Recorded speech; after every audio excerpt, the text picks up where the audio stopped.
you're going to meet someone that I so admire from her reputation, Dr. Marlilyn C. Beck, who is the female president of Calhoun Community College.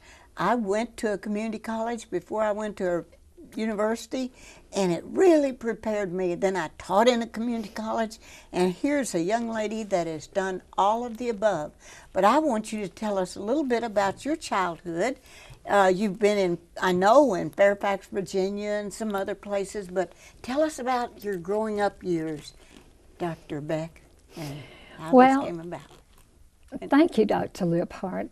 I grew up in rural South Alabama.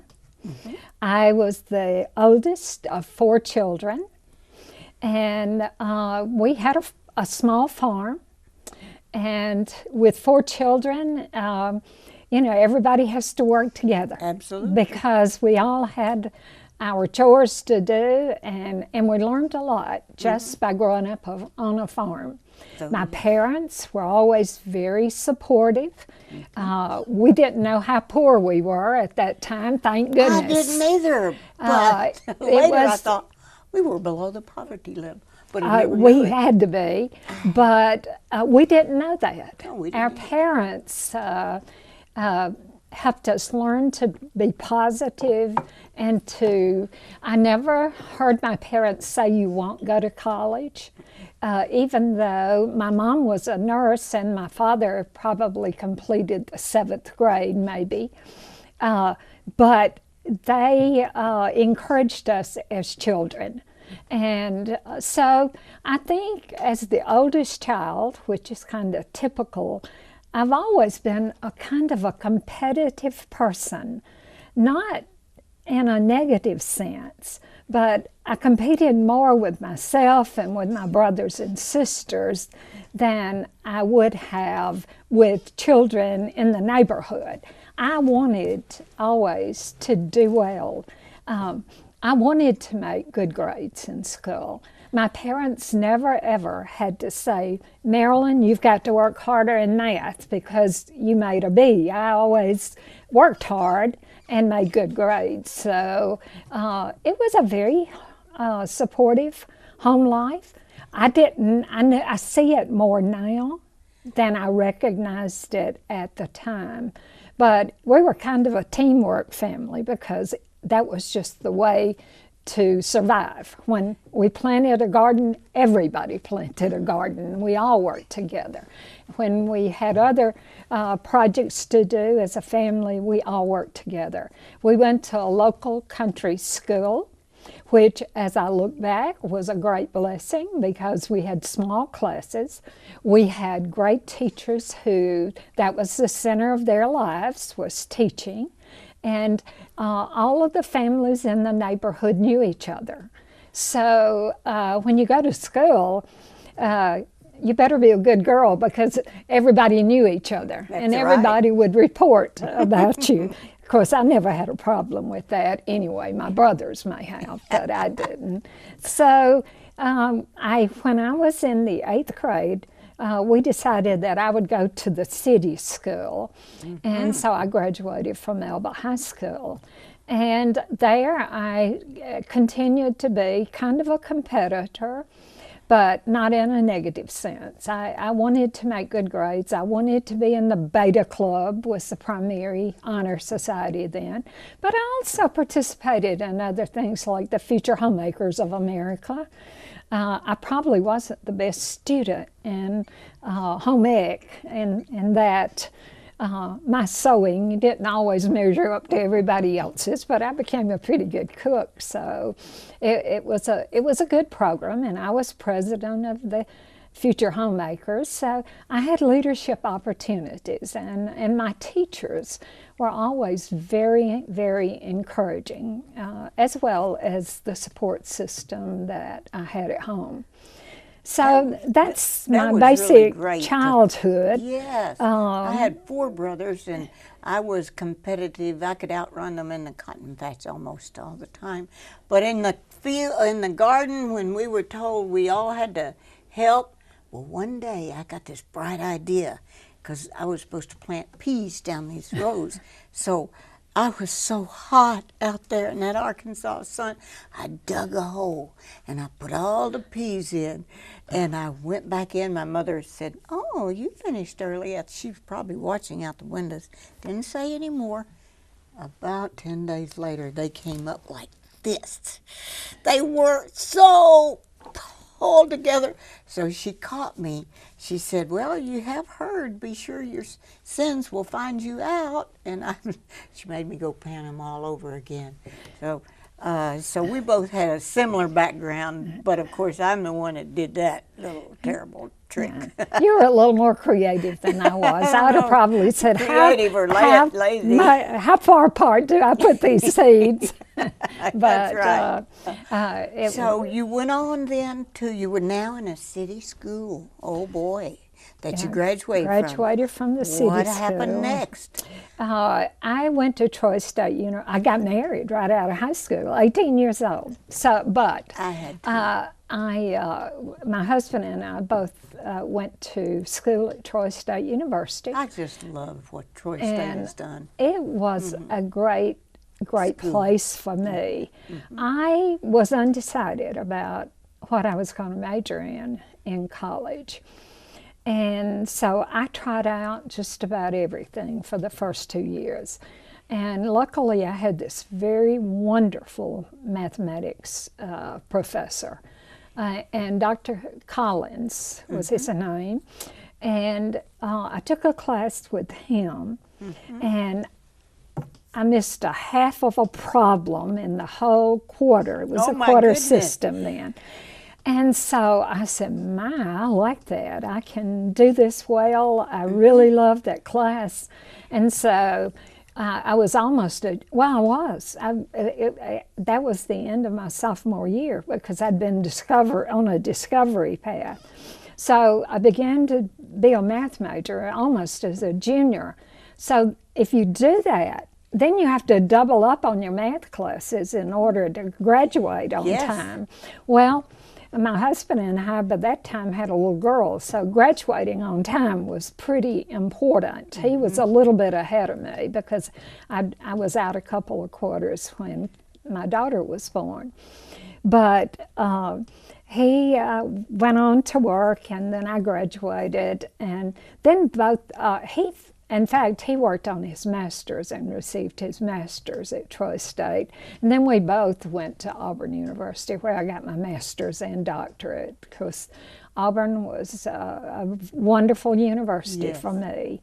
And at that time, there were a lot of grants for math majors.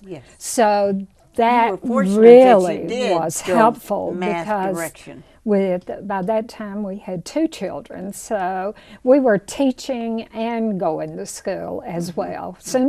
In fact, I taught 1 year before I graduated with my bachelor's because math teachers there was such a shortage that I was asked to teach. But we still continued our education. Both of us enjoyed going to school, so as soon as we would finish the spring quarter in high school, we moved to Auburn for the summer and, took the children, so it was a family graduate program, really. So they saw us, and they spent a lot of hours in the library with us. In those days, you had to go to the library to do your research. You couldn't just tune in on the internet and do it. So we spent a lot of hours in the Auburn University Library. But it was worth it all. Worth everything, because we had great professors in the math department. So it was really enjoyable to be able to go to school. One of the people at Auburn asked me to write an article for them. You may remember Last Word is one of those articles. Well, and the gist of it was it takes all of us, because there were generals, astronauts, Miss America, all of those people that played football, and so many incredible, who started the Cracker Barrel, and so many things. Tim Cook at Apple, and you could go on and on. But it doesn't help just like being president of Calhoun Community College, you got to have these 9,000 plus students here, or it's no use to have a president. So that's what the article was about. It takes all of us. It takes the people running the cameras and all of the things. It does. So amazing that that this can be done by all of us. Okay, you're now 2 children and out of Auburn. What's next? Well, we worked teaching and going to school at the same time. So by the time I got my doctor's degree, was that in Auburn I had too? a number of years of experience. No, we lived in Tifton, Georgia for a while, and really my first community college teaching was at Abraham Baldwin College in Tifton, Georgia. So Did you have that's your how I doctorate by that started. No, I had my master's. But see, with a master's in you math, could teach at that. yes, I taught 1 year at the high school there, and the head of the department judged our math science fair and asked me if I'd like to work at Abraham Baldwin on the same day, and I thought, oh my, that would be a terrific move. I'd never thought that's where I would be. That was not what I was planning to do, but Well, it was a great opportunity. What do you think you were planning? You know, someone told me many years ago, if you do well where you are, then it will boost you on to where you need to go. That's right. That's so true. I was not a person who knew that I'd ever want to be a college president. I knew I wanted to be good at what I was doing. So actually I taught math at the community college level. I became a department head. I became division chair and still continued teaching. And one day the president, I was then back in Alabama at Lurleen Wallace Community College. That's right. And my president said, you would be a good dean. And I said to him, well, I'm not sure about that. I enjoy teaching, and I'm not sure I want to spend my time making schedules and those administrative details. And he asked me to try it for a year. I said, okay, well, sure, I'll try anything for a year, almost.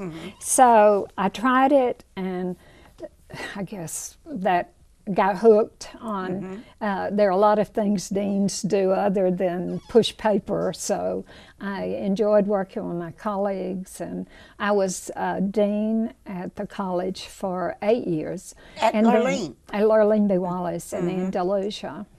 And actually I was there, I was dean for 10 years, but I was in several other positions. I was there for 17 years. And then I was being encouraged to look at presidencies. And I was called by a friend that actually used to be the dean at Calhoun, Marshall Smith, Dr. Marshall Smith. And he said, we have a job that you really ought to apply for.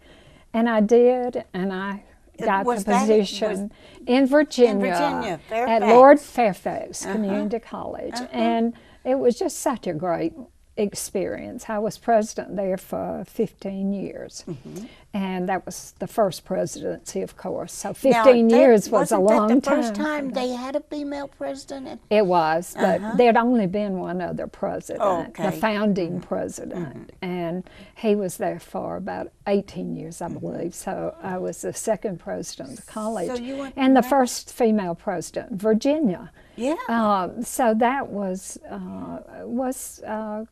quite an accomplishment. Virginia is a conservative state. Yes, it is. So, but it was a wonderful community college system. How did you transfer from that to DeVry? You were. I was on the board at DeVry. DeVry. I never worked at DeVry. I was on the board at the Art Institute of Fort Lauderdale at one time for about 10 years. And then the She's president. traveling around, I'm telling you. Yeah, the president Hold of on the tight. college in Fort Lauderdale became the president of DeVry. Oh. And actually one day I saw him do an ad for DeVry on television. And so I just emailed him. I guessed his email address, which worked. And I emailed him and I said, I just saw your wonderful ad on television. And then the next week he calls and he says, why don't you, we need another board member. Would you be willing to serve on the board? So actually, I did accept it and served on the DeVry University board for a while. But and where is that? Is that at Fort Lauderdale or where is no, it? DeVry is, they've got campuses all over the country. Yes. The board meetings usually were in Chicago. Oh, in Chicago. That's one of the major centers for DeVry. Yes. But DeVry is it's a proprietary school, but it's a different type of proprietary school. Yeah. They have master's degrees in engineering, for instance, Yes. which is not all of the proprietary schools have master's or doctorate degrees, but DeVry is recognized. Is your husband following you around to these different places? Sometimes he follows, sometimes he doesn't, so it works out. We always were very committed to our children. And by the time I went to Virginia, the children had graduated from high school. So one advantage of having your children when you're young is it gives you more time later. So there are some advantages. And they're now in other... My children, one's in Montgomery, Alabama, and one is still living in Andalusia. All right. So they're kind of still near home, where they graduated from high school. Visit them and feel like you're at home. Oh, sure, sure. We still have a home in Andalusia because that's where the children graduated from college. So when you came, tell me about your getting to come here. How did that come about? Okay.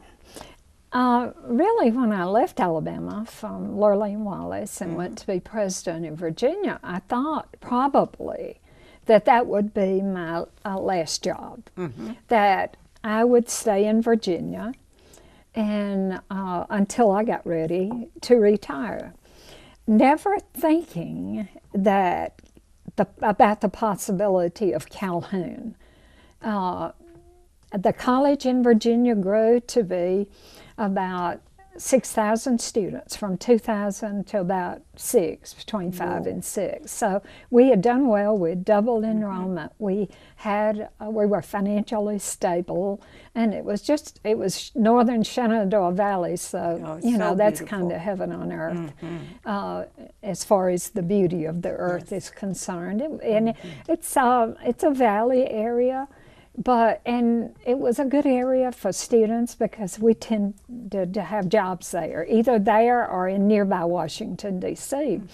So, but when this job came open, I knew that Calhoun was the premier college in the state.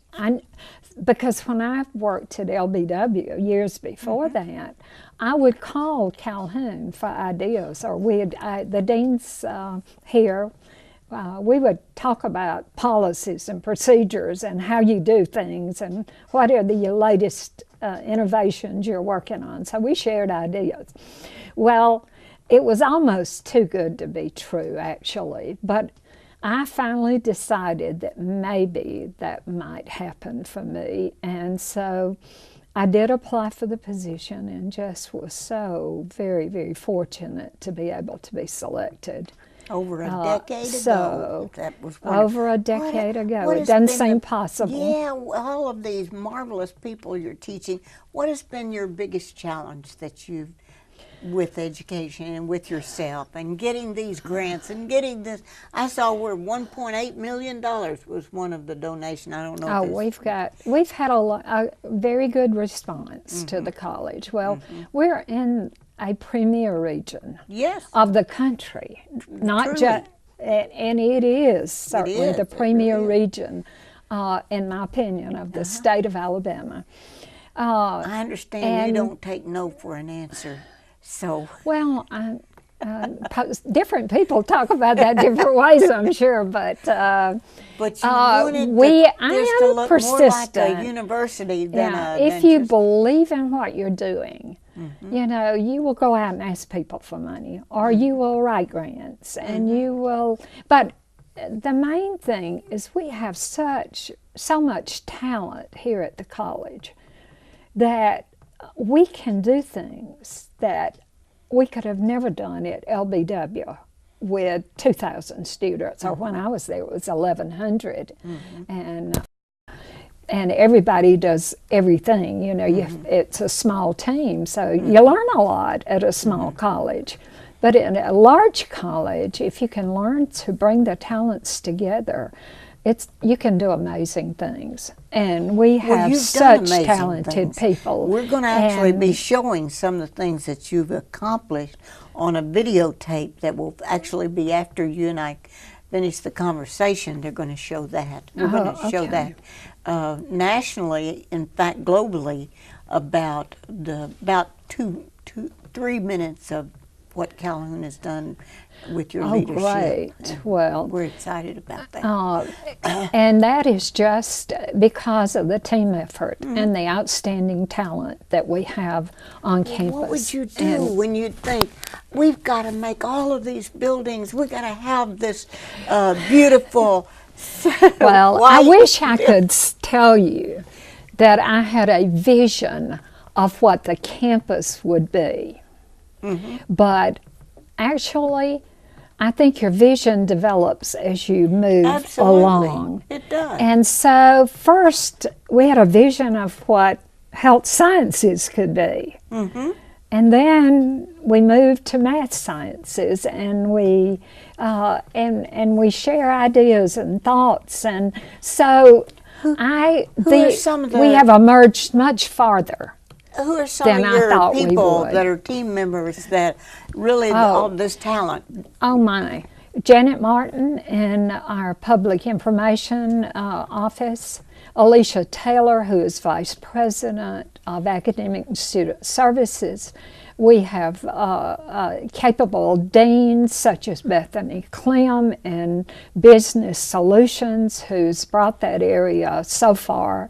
Terry Bryson, who's done a great deal in fundraising and who is dean at the Huntsville campus. We have deans who work both campuses. I would love to hear more about your robotics, because that has just caused a nationwide explosion of information and advertisement for Calhoun. And the last couple minutes, can you please tell me how that came about and what's the future? And I know when I'll tell you how much I remember about it. You know, at the time, and if you were interviewing Janet, she'd say we wrote that proposal at least 10 times. But the Robotics Technology Park was a dream of Governor Riley. Yes. And he But you got it. He held a kind of a competition again. But it came here.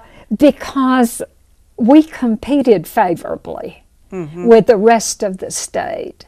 And, you know, it's too about location. I mean, why not have Robotics Technology Park in North Alabama, where we have all of the unmanned vehicles that are used by the military, and we have robots and medicine, and manufacturing is a huge business in North Alabama, and it's becoming more and more robotic operated.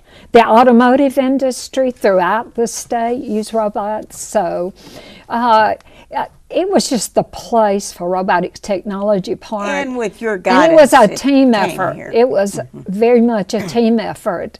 And it was I know you want to know more about it, and you're going to get an opportunity to learn more. So I want you to go to the website and so that you can learn more about the robotics program. I've heard one of the persons in Nashville said, I want to come to Calhoun Community College because they have that robotics program. And so I'm just really proud of you and what you've been able to accomplish. And now our viewers are going to get to see a little bit more about community college, about Calhoun Community College, in this clip that I think that Mr. West Terrain, who is just really wonderful in creating quality videos. And I'm going to give you this leadership award that actually Global Women's Summit, which is, we had 377 International Women's Day and 3 years ago. Now this is 103rd anniversary, and we want you to have the leadership award for your leadership here at Calhoun Community College and all of your lifetime. I am so proud of you, Dr. Beck. Well, I am so honored, Dr. Libhart, to receive this award, and it'll just make me work harder next as a result. So thank you very much. And we want to thank all of the people that were working together to bring this about, and that you did take time out of your busy schedule to come over and receive this award and to tell us more about you and Calhoun Community College. I'm very honored. We want each one of you to know more about the college and more about Dr. Beck. I'm Bonnie Libhart, and bless your heart for watching.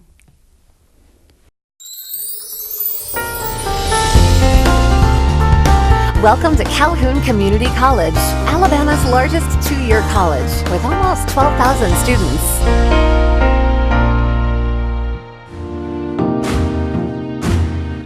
Calhoun is located in the heart of the Tennessee Valley.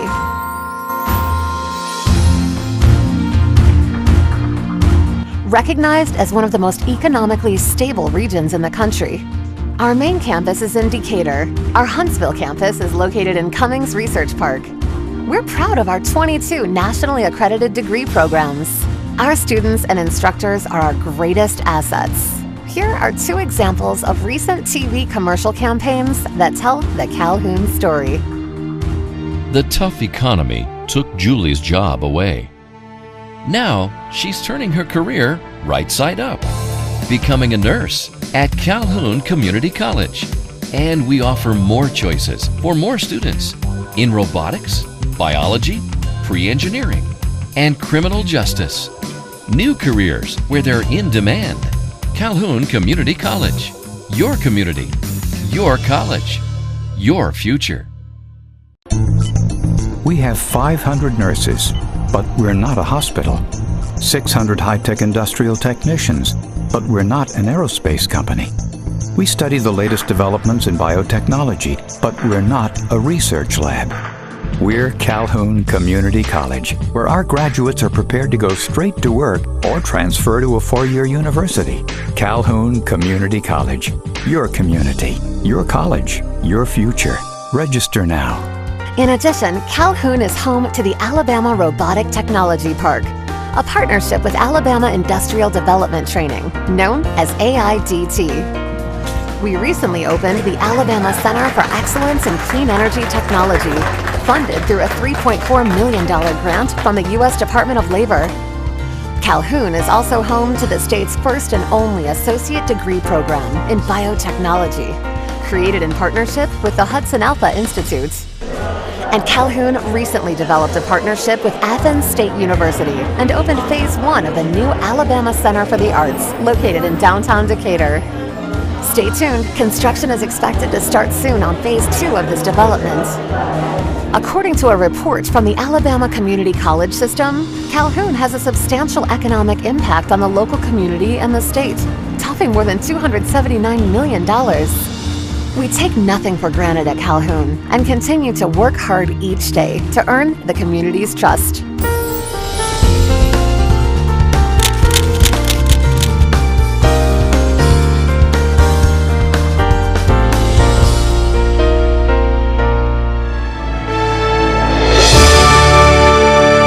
Lexus of Huntsville, luxury is seen throughout the dealership. We have earned the Elite of Lexus Award 8 years straight because our staff is committed to giving you the best overall experience. Visit our service department with any questions you may have. Let our sales team show you our newest vehicles in the showroom. And feel free to take a break in our customer lounge.